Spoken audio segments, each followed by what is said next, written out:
Fellow Falcoholics, what is up? Welcome to another episode of the Dirty Birds and Brews podcast. I'm your host, Kevin Knight, joined by my friend Daniel Flick, covering the Falcons for Sports Illustrated's Falcon Report, at by Daniel Flick. We are going to be taking you through Daniel's takes from minicamp, which, full disclosure, I believe Raheem Morris called it a big-time jog-through or something like that, were his exact words. So, temper your expectations accordingly, but we do have takes. We have, information. We have a lot of press conference clips, a lot of notes, that sort of stuff. We're going to bring you everything relevant from minicamp here on today's show. Before we get started, want to welcome in Daniel Flick. Daniel, welcome back to the program. It's been a minute. I know we had the cameo during the draft party, which was fun. Glad to have you back on. How are you doing today? Yeah, man, always enjoy hopping on with you. Always a pleasure hopping on. So it's been a while. It's been a very long time. So I'm glad to be back, and I am ready to roll. Yes. Well, glad to get you back in. I know you have a super busy schedule these days, which we were also talking about prior to the show. So I'm excited for that to no longer be in your future. But right before then, we got to get, of course, some Falcons takes. But not a whole lot to be gleaned necessarily from the practice field, but a lot of press conferences and a lot of discussion. I know the main topic that everyone, of course, is talking about is, Kirk Cousins is there and not causing issues. I'm guessing that was not a surprise to you. It doesn't seem like it was a surprise to the team either.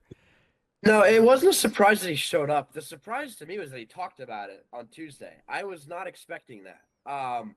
And I think the vibe that I got from him, from Raheem, and it's funny, you kind of look back on it and it's like this whole offseason, we haven't taken them for their word like at all. Like the whole time it's just like, that's generic coach speak, that's front office speak. And then I had a realization when I was writing my story off on Tuesday. I was like, you know what, they were actually right the entire time. Like I'm sure there was more to it. Obviously, I think Pittsburgh called and there's a lot of stuff happening there, but their intentions for him to be the two are the exact same right now as what they were January 12th. It hasn't changed. And so I think that was interesting. It was interesting hearing him talk about it. He seemed to be at a point where he realizes now that there are no chairs left for him. You know what I mean? Like he has no options left. So he accepted it, is what it appeared. It was interesting hearing him talk about the health part of it, about how he thought, last year he was all good. He was like an 8 out of 10, thought he was all fine. And he realizes now that he's, an extra year removed from his Achilles injury. Yes, Achilles, that he was really at like a 3 last year. And now he feels a lot higher up on that pole. So it's interesting. And it makes you wonder what last year could have looked like if he had been a little healthier early on. Kind of explains in my eyes why he kind of struggled weeks 1 through 4. And then he had also mentioned for later in the year that he's played through sprained ankles. He's played through, elbow injuries, played through arm injuries. He's never had to play through all 3 at once. And I think that the ankle tightened up from him, or from the Achilles part of it, he said. And he had trained strength, not like it had no mobility to it. So he got really tight there. And then that was compounded by the arm, the elbow from the hit in New Orleans to create like a 3-headed monster that he just couldn't handle. So I appreciated his transparency. It was very refreshing and very insightful. Yeah, I think that's the thing that is underrated about Kirk, and I think it's honestly one of the reasons the Falcons felt comfortable signing him is he's not a guy that plays games. Like he's gonna do what he thinks is obviously best for his wallet, which most players should operate like that. Yeah, let's be honest here. Yeah. But he's not a guy that's gonna play games. Most of that stuff that people think about with Cousins is probably agent driven, buzz type stuff. And if anything, he's too honest. So I think with everything that we heard and with the team's expectations, we're finding out more and more, the team was basically saying the truth, which is always odd when it has to deal with this type of stuff, because there's so much gamesmanship going on. But it was the truth. They expected him to be there and to not cause problems. He's there, not causing problems. And if anything, it seems like he and Penix actually have a really good relationship, which is nice to see. Yeah, I mean they live in the same area. They carpooled at times last year. They are on pretty good terms. And it's interesting because Raheem has said this from boy, probably combine time around there, might have been league meetings, that they don't view Cousins being around as awkward. The line that Raheem said is, I'm not entirely sure it's about what he can do for Mike, but it can't help, is what he said. Mhm. So pretty much the idea, or sorry, it can't hurt. It Yeah, can't yeah. hurt. Mhm. But yeah, it can't hurt. And so the idea that he mentioned is that you have a guy who's going into year 14 now in Kirk, who has seen a lot, experienced a lot. Having a voice like that around the room who's seen so much can only be, a positive thing. So they don't think that him being around is bad at all. They think, if anything, it's a positive. And yeah, him and Mike have a very good, like, they are closer than a lot of people would think, but they have a very good respect and appreciation. I'm not sure if chopping it up,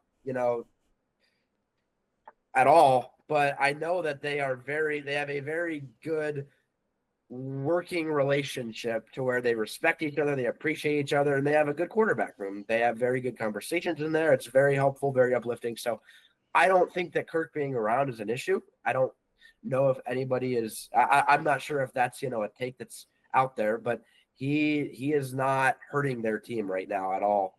So that's kind of the vibe that I get from it. Yeah, yeah. I think that take, if it does exist, is not coming from Atlanta or Atlanta media. Right. It's basically, Yeah. a desperation to create a story here, but which I understand. It is June, so the pickings are limited at this point. But before I forget, guys, let me bring you a real quick word from our sponsor, BetOnline. Folks, BetOnline is the world's most trusted betting platform, your number one source for all your sports betting action. Baseball season's in full swing. Maybe, unfortunately, if you're a Braves fan, I don't know. I try not to talk about the Braves too much on here. But Ronald Acuna, every time I see him, he's doing great things. So that is a plus. That is a nice thing to see. We are approaching the end for the NBA and the NHL. The finals are going in both sports, but there's still tons of ways to stay in on the action there at the latest odds, news, and scores. You can even access live in-game betting while those games are being played. We're keeping the dog days of summer rolling with the largest selections of odds on everything. Even when, MLB and or all that stuff ends, they've still got UFC and boxing. They've got tennis. If you're trying to get into the NFL, futures are out there. BetOnline remains the best online source for all your sports wagering information. In between games, they also have BetOnline's new casino with all the top Vegas-style games, including poker, blackjack, live slots, all that stuff, if that's your jam. So when you sign up over there at betonline.ag, use our promo code BELIEVE. That's BLEAV to get access to the latest promotions. BetOnline, the game starts here. All right. So I did also want to get a quick take. It sounded like pretty much everyone except for Morgan Fox was present. Fox had an excused absence. Seems like most of the guys that weren't practicing were either sort of doing minor rehab or more major rehab for some guys. But everyone obviously is asking about Kyle Pitts and Kaleb McGary. It seems like those are both injury related, but those are the two names that most people seem to be focused on at the moment. Yeah, Caleb actually, he's completely clean shaven up here. Like he is tightly shaven. It was interesting. He was working out in the gym yesterday that overlooks the practice complex. So he was present. Kyle was present. It's interesting, Raheem's Tuesday press conference became a lot of Kyle Pitts talk. I partially, I kind of created that, so that's on me. But it was interesting because for as much talk as there has been about it, the vibe from them has never been that they want him gone. It's always been about optimism and about excitement and about here's how, it's like, I think Raheem had mentioned this to maybe Ken Segura. It was the thing about Pitts that always keeps you coming back is he's extremely talented. And, you can argue about if he's a bust, if he's, again, his numbers, he hasn't met what a lot of people wanted, right? And that's true. Raheem acknowledged that. But he also acknowledged that the guy has enough talent to where he's this close, and he's always this close to being back at, the 2021 Kyle Pitts, right? And so it's interesting with him. I do think it kind of hurts him to not be practicing when the one thing that their whole, staff has stressed is he's got to work on the small things. And when I think OTA time is perfect time for ironing that out. So it's a bit tough on that front. But he's in meetings. He's present. They're still high on him. And from what I gather, it feels like he's still high on them, and he's committed to Atlanta. So at least for one more year, right? So I think that's all been overblown. And it's also like you look at the room behind him, where's their pass catching production coming from if he's not there? So I don't think that trade idea ever really made sense. You kind of said it's June earlier on Kirk, and people are just trying to drive clicks, and that's one to me that I think that is a June storyline and only a June storyline. So Yeah. No, I agree fully there. I think it's it is what it is. And I guess it's interesting the Falcons actually have players that teams are interested in trading for. So that is a nice thing to have. But I know it's also tiresome, probably for the team and for fans at times. So, you guys you can engage with it or not, guys. You don't have to click on every Kyle Pitts rumor article. Okay. They're probably mostly not nonsense. So, it's up to you to click responsibly, okay, in all things. But I know the other topic that of course everyone wants to know about is the rookies, and we did couch everything by saying that this is a big time jog through over the last few days. But anything on the rookies that you think fans would be interested in hearing at this point? It's tricky from what I saw Tuesday and Wednesday. I hope my Wi-Fi is okay still, but it's interesting because they did a young guy period to end Tuesday and Wednesday each day, and so it's like it was a lot of the undrafted guys, the whole rookie draft class. I don't think Xavier Watts was out there yesterday. He was working on a side yesterday, which Raheem had mentioned ahead of time. They're kind of trying to it's about snap count, snap load. And a lot of these guys had very long, college seasons. I think Watts played until January 20th in the championship game. Walker played until January 1st or 2nd, I think. A lot of those guys had long years. So they're kind of trying to manage that still. But it was interesting because Walker and Pierce were terrific yesterday. They were in living and pressuring Jones is playing quarterback. He was off. He had to move and maneuver about every single snap. But the important context with that is who they're playing, right? Jack Nelson was at right tackle. But other than that, I mean, that whole offensive line is undrafted guys who will probably be practice squad players. So it's important to keep that in context. But, Walker and Pierce were highly effective. So that was one observation I had. Xavier Watts, a guy they're extremely high on. It's neat when you hear Raheem talk about guys, and again, you could call it coach speak, but there are phrases that you pick up over time where it's that's more than a coach talking up a player. That is an intricate piece to it. So when he's saying that Watts and Walker have captain-like traits, that's not something that he won't just throw that out there about player X, Y, and Z. Right. So I think it's kind of interesting that he's been that open about how high he is on them and just how advanced they are from here upwards. I think is very impressive.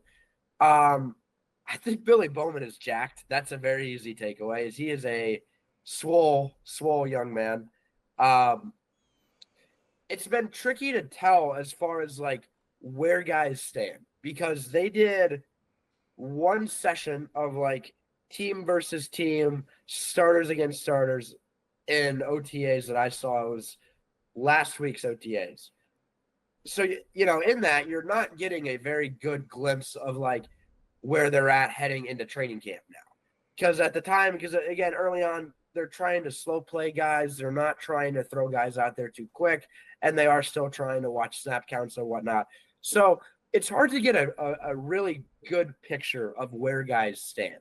What I will say is that I don't think that any of those guys have upset them in any way. I think they're still as high on them as ever. And I think their stock, if anything, is higher than, how it stood at the end of April. It's interesting. I think with James Pierce, the character question was one thing that everybody had about him.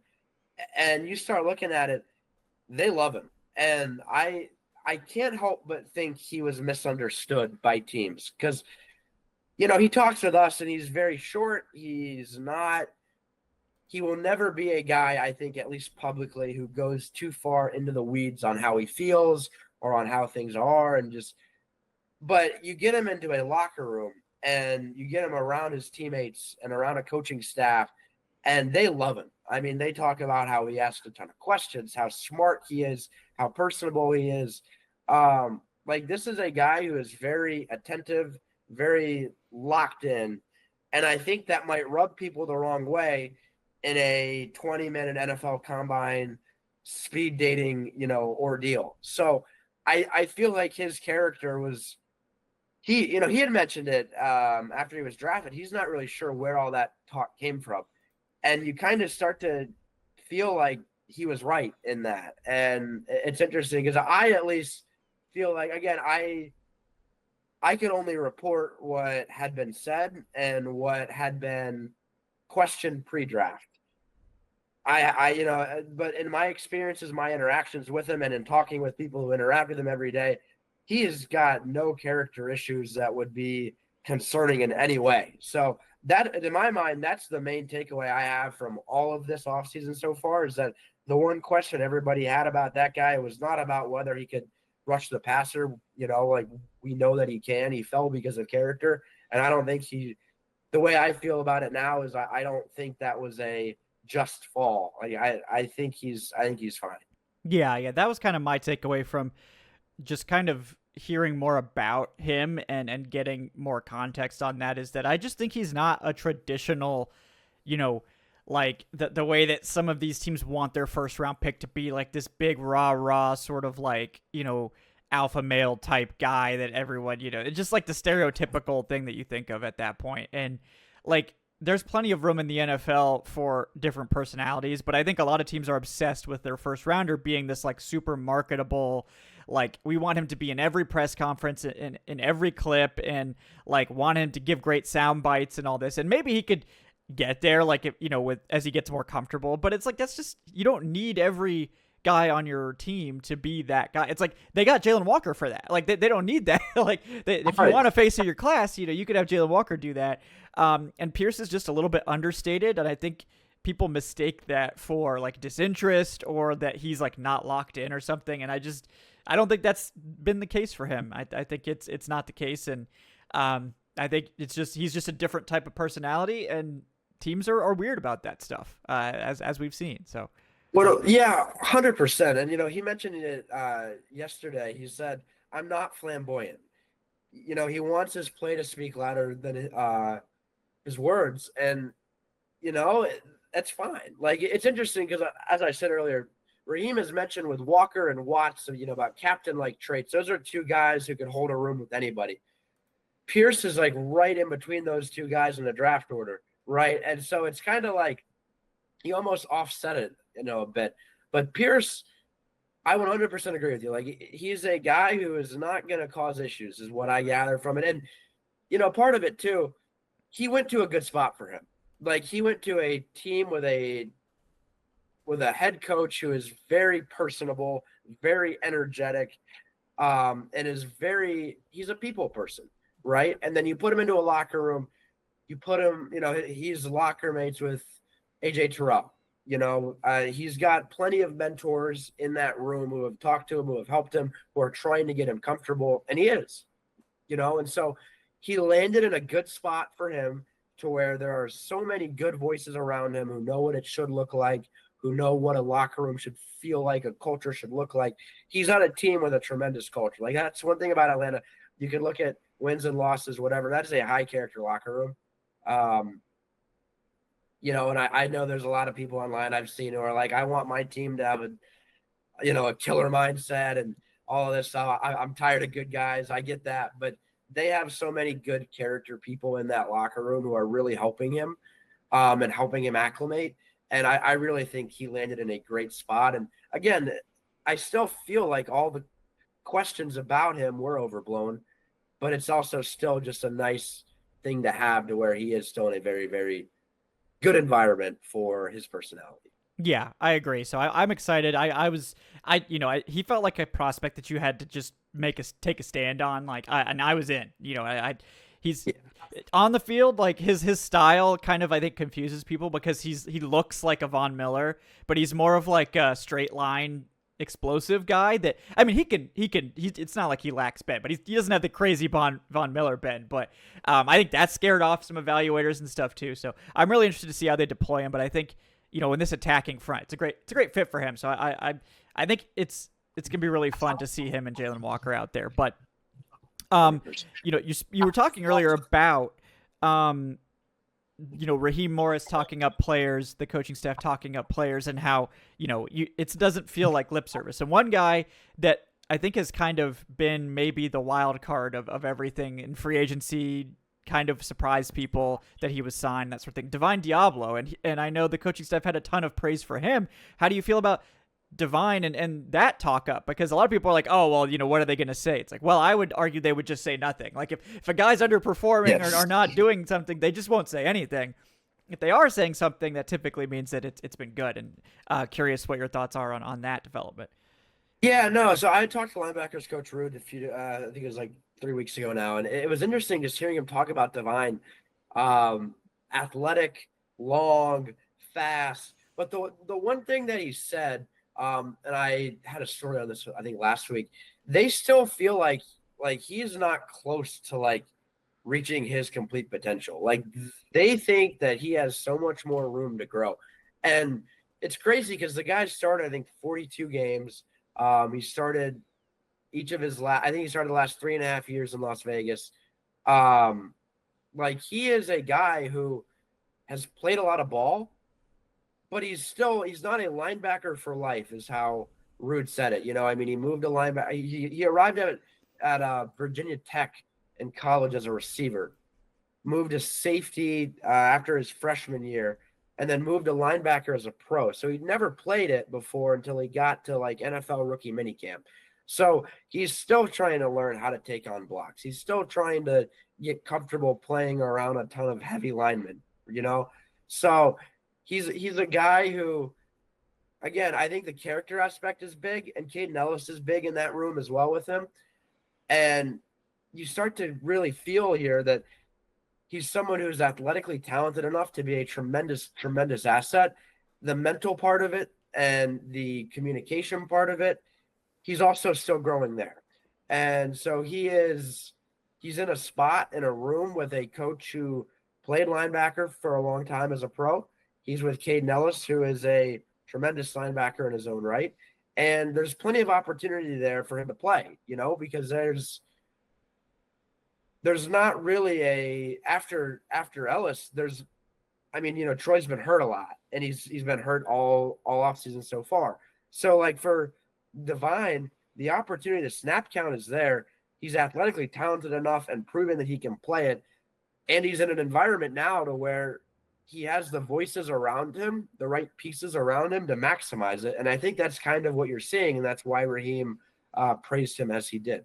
Yeah, he's an exciting guy to me. I think he's one of those wild cards on the defense where if he can be what they're hoping he can be, that could be a big boost to the defense that people maybe weren't sort of predicting or projecting. I wouldn't be surprised if week one, it's Caden Ellis and Divine that are playing 100% of the linebacker snaps. And they're going to rotate in other guys. There will be opportunities for a third linebacker out there and other things like that. But right now, I think that would be my estimate, is that those two guys are going to be playing, your linebacker snaps in nickel at least. So, yeah, and it was interesting too because Raheem had mentioned yesterday he thinks that either of them can be a green dot player, and that's the type of thing. Again, kind of on like the captain like traits thing. He didn't have to say that.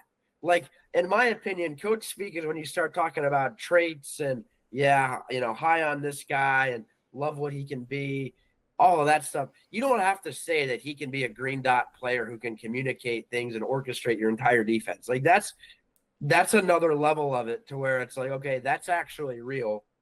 And I think that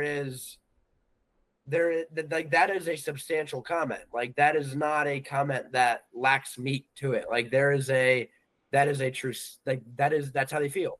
And it's interesting for him. He signed here, and his brother attended Georgia State at the time. His brother hit the portal about a month after he signed, so that was kind of a tragedy for him. But nah, I think he'll be fine. He's fine. Yeah, He's enjoying it's okay.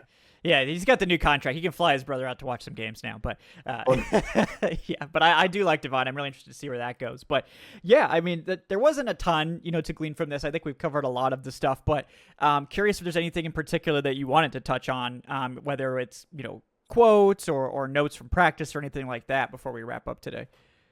Defensive tackle room is the one to me that is very interesting still. Onyemata wasn't there yesterday. Yeah, he was not there on Tuesday or Wednesday. So we meant to ask him about that on Wednesday and completely forgot. So that was unfortunate. But no, it's interesting because with Rook and Brandon, there are two guys who, I think they played a combined 10 games last year.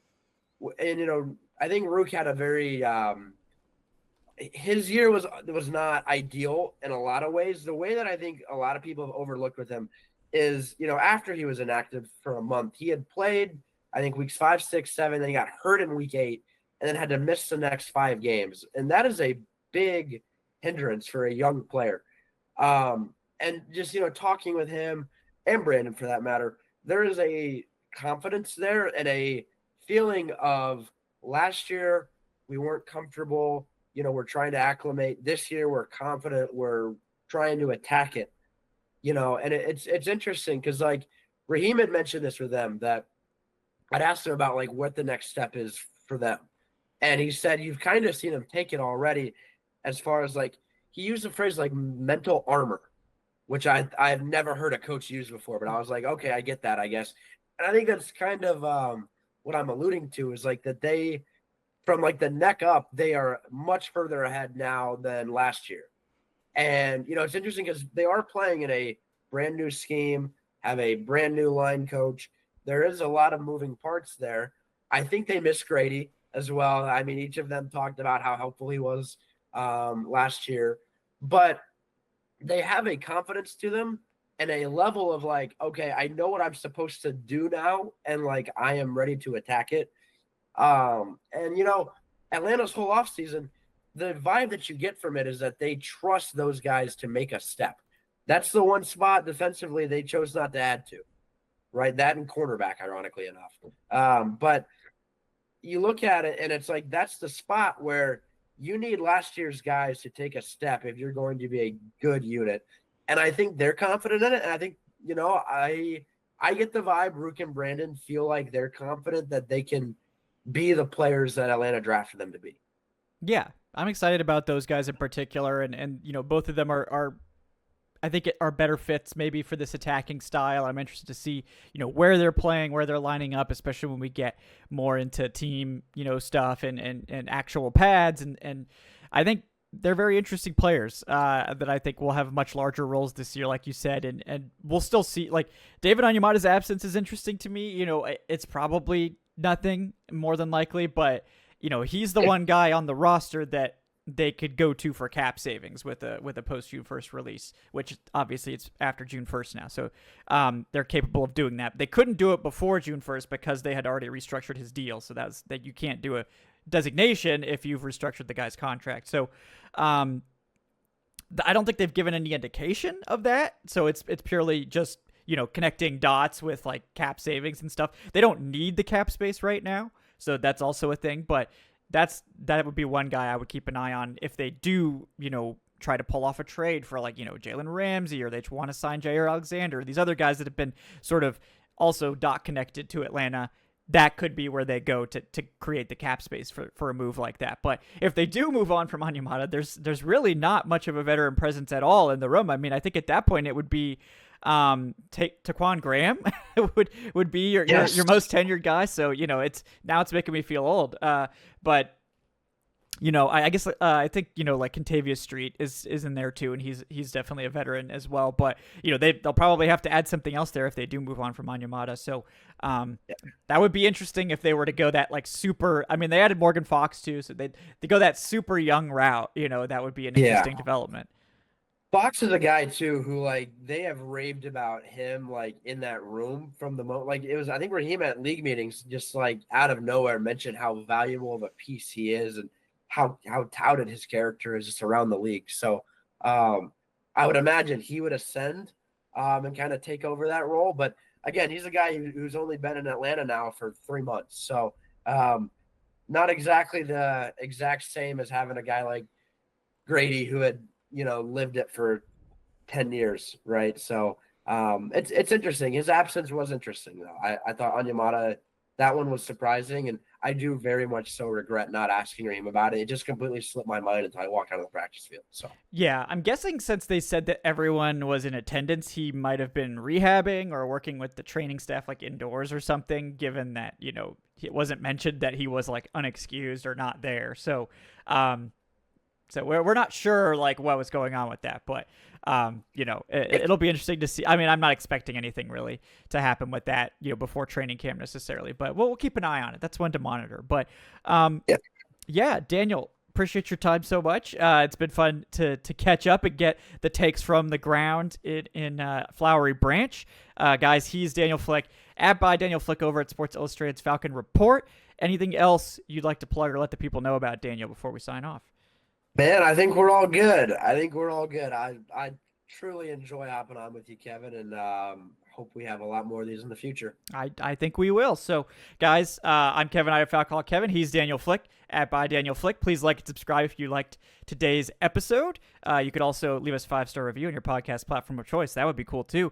Or if you want to support the show even more, you can join us on Patreon, patreon.com/Falcoholic if you're more of a podcast enjoyer, or YouTube channel memberships if you're a video enjoyer. Both will get you the same things, just video flavored or podcast flavored. And yeah, we appreciate you guys for hanging out. This will be back next week. I believe we'll be kicking off our Dead Zone series, which will be a position by position roster review. So I'll have Trayshawn doing some of them with me. I'll have Alan Stirk doing some of them with me.